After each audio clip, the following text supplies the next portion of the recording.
Assalamualaikum warahmatullahi wabarakatuh. Salam sejahtera buat kita semua.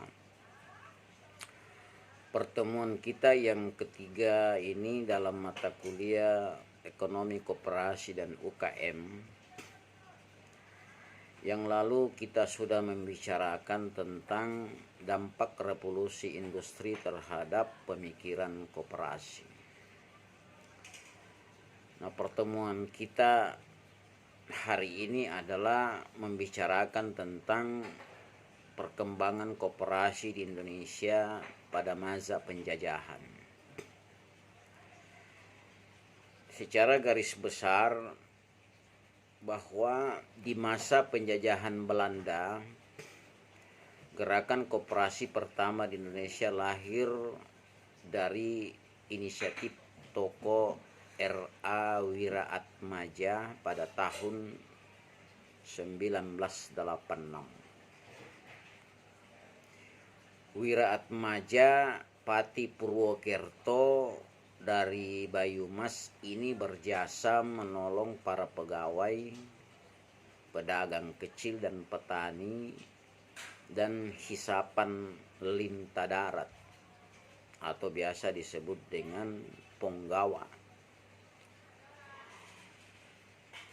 Berdirinya Budi Utomo pada tahun 1908 mencoba memajukan koperasi rumah tangga atau disebut koperasi konsumsi. Syarikat Islam pada tahun 1913 membantu memajukan koperasi dengan bantuan modal dan mendirikan toko koperasi. Tahun 1927 usaha koperasi dilanjutkan oleh Indonesian Studies Club yang kemudian menjadi Persatuan Bangsa Indonesia atau PBI di Surabaya. Partai Nasional Indonesia atau PNI di dalam kongresnya di Jakarta berusaha menggelorakan semangat koperasi, sehingga kongres ini sering juga disebut Kongres Koperasi. Pergerakan koperasi selama penjajahan Belanda tidak dapat berjalan lancar. Nah, untuk membatasi laju perkembangan koperasi, pemerintah Belanda mengeluarkan peraturan koperasi Besluit 7 April nomor 431 tahun 1915. Nah, oleh sebab itu, untuk mengetahui perkembangan koperasi di Indonesia, sejarah perkembangan koperasi secara garis besar dapat dibagi dalam dua masa, yaitu masa penjajahan dan masa kemerdekaan. Itu yang merupakan sejarah yang perlu saudara ketahui, karena pada masa kemerdekaan, pada awal kemerdekaan, koperasi berfungsi untuk mendistribusikan keperluan masyarakat sehari-hari di bawah jabatan koperasi. Nah, sehingga kita perlu memahami lebih ke dalam lagi bahwa pada masa penjajahan itu koperasi itu belumlah dikatakan sebagai usaha yang bisa membantu masyarakat. Oleh karena berbagai macam persoalan-persoalan yang timbul, nah sehingga gerakan koperasi yang dimulai pada awal abad ke-19 di Inggris, lembaga ini sering disebut dengan koperasi pra-industri. Dari sejarah perkembangannya dimulai munculnya revolusi industri di Inggris tahun 1770 yang menggantikan tenaga manusia dengan mesin industri. Artinya bahwa revolusi industri di Inggris itu tahun 1770 yang menggantikan tenaga manusia dengan mesin-mesin yang berdampak pada semakin besarnya pengangguran hingga revolusi Perancis tahun 1789 yang awalnya ingin menumbangkan kekuasaan yang feodalistik. Ternyata memunculkan hegemoni baru oleh kaum kapitalis. Oleh karena itu perlu kita pahami bahwa perkembangan koperasi di Eropa seperti di Prancis, revolusi Prancis dan perkembangan industri telah menimbulkan kemiskinan dan penderitaan bagi rakyat Prancis.